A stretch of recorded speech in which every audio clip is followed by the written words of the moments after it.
प्याज। कौन नहीं जानता प्याज को। मसालों का ये सरताज किसी परिचय का मोहताज नहीं है। हाँ, इतना जरूर है कि सर्वत्र पाए जाने वाले इस तीक्ष्ण पदार्थ को इसके प्रचलित नाम प्याज के अलावा इसे संस्कृत में पलांडू, बंगाली में प्याज, गुजराती में डुंगरी, पंजाबी में गंडा, अंग्रेजी में ऑनियन तथा मराठी में कांदा नाम से भी जाना जाता है। मौसम के हिसाब से देखें तो प्याज के कुल उत्पादन का 20% हिस्सा अक्टूबर-नवंबर में उपलब्ध होता है। जनवरी-फरवरी में भी 20% हिस्सा बाजार में आता है और बाकी 60% प्याज गर्मियों में अप्रैल से मई के दौरान बाजार में आता है। लेकिन भरपूर उपलब्धता के कारण बाजार में इसकी अच्छी कीमत नहीं मिल पाती, इसलिए बड़े पैमाने पर प्याज का भंडारण अनिवार्य है। जून से लगभग नवंबर तक देश के बाजारों में भंडारित प्याज ही बिकता है। इसलिए देश में लगभग 20 लाख टन प्याज भंडारित करने की जरूरत होती है। खुदाई के बाद प्याज की सार संभाल, भंडारण और बाजार में बिक्री के दौरान कुल उपज का लगभग 40 से 45% हिस्सा किसी न किसी वजह से बर्बाद हो जाता है। भंडारण के दौरान प्याज को कई प्रकार के नुकसान झेलने पड़ते हैं। वैज्ञानिक ढंग से भली प्रकार सार संभाल और भंडारण न होने के कारण प्याज की ये बर्बादी एक चिंताजनक विषय है। आमतौर पर माना जाता है कि प्याज की बर्बादी रोकने के उपाय खुदाई के बाद शुरू होते हैं, लेकिन ये सोच ठीक नहीं है। प्याज की बर्बादी पर रोक लगाने के लिए आवश्यक उपाय प्याज की फसल बोने के साथ ही करने पड़ेंगे। सबसे पहले उपयुक्त किस्मों का चयन। अलग अलग किस्मों में भंडारण के दौरान होने वाले नुकसान में 20 से 60% तक की विविधता देखी गई है। आमतौर पर हल्की लाल किस्मों जैसे N241, एग्रीफाउंड लाइट रेड और अर्का निकेतन की भंडारण क्षमता सबसे अधिक देखी गई है।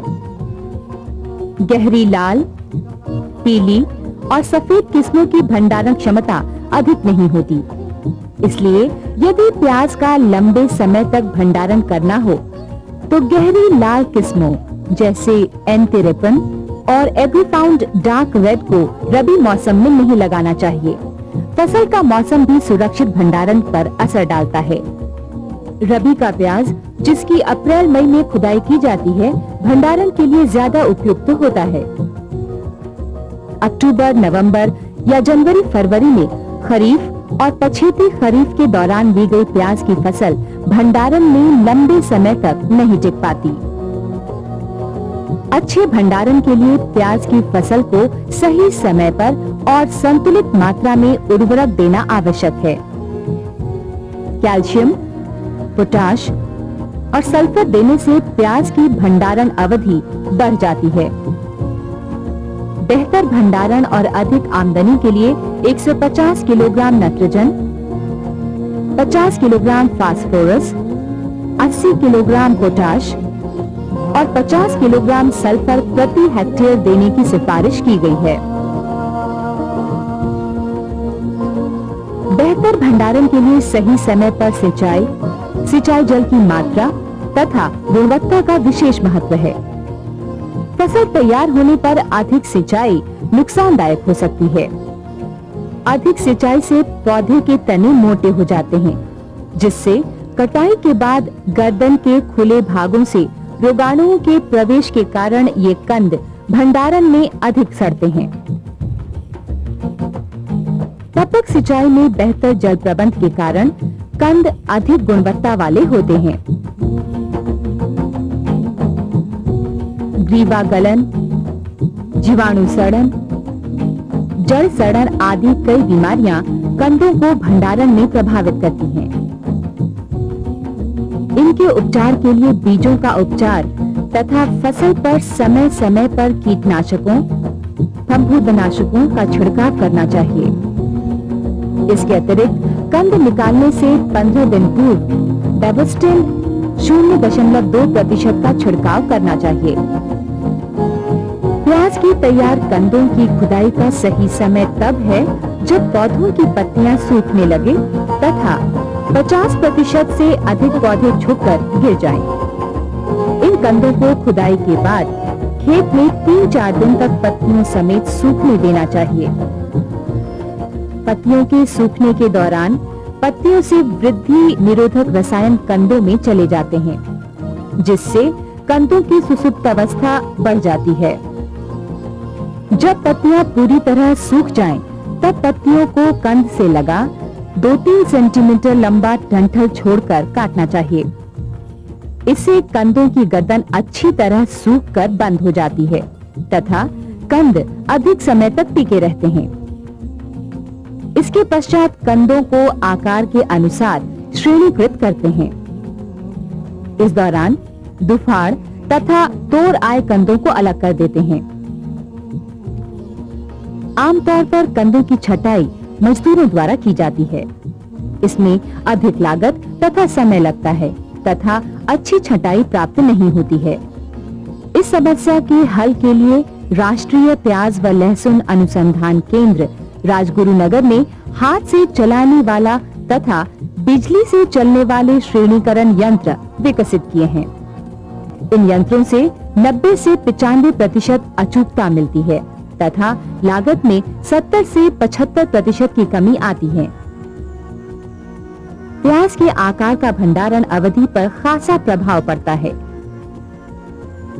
55 से 75 मिलीमीटर व्यास वाले बंझोले आकार के प्याज बड़े तथा छोटे कंदों की तुलना में भंडारण के लिए बेहतर होते हैं। इसलिए भंडारण से पूर्व प्याज का श्रेणीकरण महत्वपूर्ण हो जाता है। श्रेणीकरण के बाद प्याज को छाया में ढेर बनाकर 10 से 15 दिन तक सुखाया जाता है। इससे प्याज के छिलके सूख जाते हैं तथा इन्हें भंडारण में लंबे समय तक रखा जा सकता है। हमारे देश में प्याज का भंडारण कच्चे या कम हवादार भंडार गृहों में किया जाता है। प्याज उत्पादक क्षेत्रों के किसानों ने अपने अनुभवों के आधार पर विभिन्न प्रकार के पारंपरिक भंडार गृहों का निर्माण किया है। इन भंडार गृहों में अनेक प्रकार की कमियां हैं, जिससे भंडारण के दौरान नुकसान अधिक होते हैं। इन भंडार गृहों पर किए अनुसंधान को मद्देनजर रखते हुए राष्ट्रीय प्याज व लहसुन अनुसंधान केंद्र ने अनेक प्रकार के भंडार गृहों का निर्माण तथा मूल्यांकन किया है। इनमें कुछ बातें खास ध्यान रखने की हैं। भंडार गृह ऊंचे तथा हवादार स्थान पर बनाने चाहिए। भंडार गृह के आसपास पानी का स्रोत तथा घास झाड़ियां आदि नहीं होनी चाहिए। दीवारें तथा फर्श लकड़ी या बांस की पट्टियों के बनाने चाहिए तथा पट्टियों के बीच में 1 इंच का अंतर होना चाहिए। छत एस्बेस्टस की चादरों, खपरेल या सरकंडे की बनानी चाहिए। भंडार गृह की छत कम से कम 3 फुट बाहर निकली होनी चाहिए ताकि बरसात की बौछार अंदर नहीं घुस सके। 2 कतार वाले भंडार गृह पूर्व से पश्चिम दिशा में बनने चाहिए, जबकि 1 कतार वाले भंडार गृह उत्तर दक्षिण दिशा में बनाने चाहिए। केंद्र द्वारा विकसित विभिन्न भंडार गृहों के मूल्यांकन से हवादार फर्श वाले 2 कतार वाले, कम लागत वाले तथा मिट्टी के प्लास्टर वाले भंडार गृह अधिक लाभदायक पाए गए। हवादार फर्श वाले भंडार गृहों की संस्तुति राष्ट्रीय बागवानी अनुसंधान एवं विकास प्रतिष्ठान नासिक तथा महात्मा फुले कृषि विद्यापीठ राहुरी ने की। राष्ट्रीय प्याज एवं लहसुन अनुसंधान केंद्र ने इन भंडार गृहों में सुधार किया। इस प्रकार के भंडार गृहों की क्षमता 25 से 50 टन तक रखी जा सकती है। इस प्रकार के भंडार गृह में भंडारण की लागत लगभग 30 पैसा प्रति किलो प्रति वर्ष आती है। कम लागत वाला हवादार फर्श वाला भंडार गृह। इस प्रकार के भंडार गृह छोटे तथा मंझोले किसानों के लिए उपयुक्त है। इनकी बनाने की लागत कम आती है। तथा इनकी क्षमता 5 से 10 टन रखी जा सकती है। इनकी छत गन्ने की पत्तियों या सरकंडे की बनी होती है। दीवारें व फर्श बांस की पट्टियों के बनाए जाते हैं। इनमें भंडारण की लागत लगभग 20 पैसा प्रति किलो प्रति वर्ष आती है। मिट्टी के प्लास्टर वाला हवादार फर्श वाला भंडार गृह। इस प्रकार के भंडार गृह में पश्चिम की दीवार में नीचे की तरफ हवा आने तथा पूर्व की ओर की दीवार में ऊपर की तरफ हवा के जाने की व्यवस्था की जाती है, जिससे हवा का आदान प्रदान अच्छा होता है। पश्चिम की ओर की दीवार में नीचे की तरफ हवा के प्रवेश के नियंत्रण के लिए दरवाजे लगाए जाते हैं, जिन्हें गर्म हवाओं तथा नमी को अंदर जाने से रोकने के लिए इस्तेमाल करते हैं। भंडार गृह का फर्श हवादार बनाया जाता है तथा बाहरी दीवारों को मिट्टी से प्लास्टर किया जाता है, जो तापमान को नियंत्रित करने में सहायक सिद्ध होते हैं। इन्हें आवश्यकता अनुसार 25 से 50 टन क्षमता का बनाया जा सकता है। इनमें भंडारण की लागत 35 पैसा प्रति किलो प्रति वर्ष आती है। शीत गृह में भंडारण। प्याज को 0 से 2 अंश सेल्सियस तापमान तथा 65 से 70% नमी पर 8 से 10 माह तक भंडारित किया जा सकता है।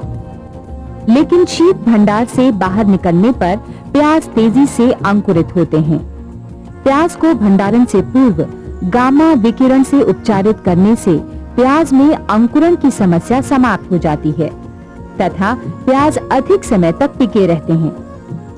शीत भंडारण में भंडारण की लागत लगभग 120 पैसे प्रति किलोग्राम प्रति 4 माह आती है, जो अपेक्षाकृत अधिक है, परंतु निर्यात या अन्य अधिक मूल्य पाने वाली दशाओं के लिए शीत भंडारण लाभदायक सिद्ध हो सकता है।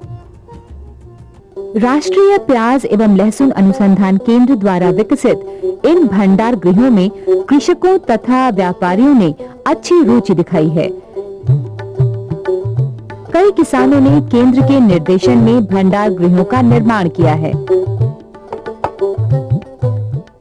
मी पूर्वी पारंपरिक पद्धतीने कांदा साठवणूक करत होतो, त्यामध्ये कांदा सडण्याचं प्रमाण खूप असायचं।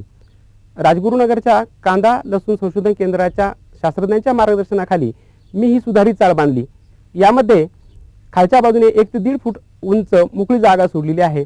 या छपराची वळचण 1 फूट मी लांबवलेली आहे आणि कांदा साठवणुकीमध्ये कांद्याची उंची ही 4.5 ते 5 फूट आणि रुंदी 4 फूट ठेवलेली आहे। या सर्वांचा परिणाम म्हणून या ठिकाणी हवा खेळती राहिलेली आहे आणि कांदा सडण्याचं प्रमाण खूप कमी झालं।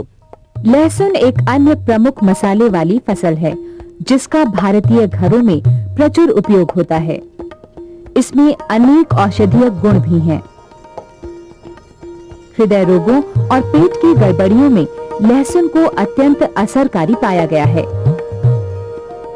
हाल में आयुर्वेदिक औषधियों के निर्माण में लहसुन के उपयोग ने इसकी मांग बढ़ा दी है। हमारे यहाँ लहसुन की खेती 1.15 लाख हेक्टेयर क्षेत्र में की जाती है।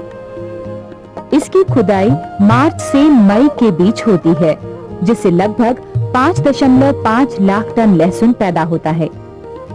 साल भर इस्तेमाल के लिए इसे 8 से 10 महीनों तक भंडारित किया जाता है। इस दौरान विभिन्न कारणों से 25 से 30% नुकसान होता है। इसके अतिरिक्त पोला होने, सूखने, भूरी तथा काली फफूंदी से लहसुन में 10 से 20% कंद खराब हो जाते हैं।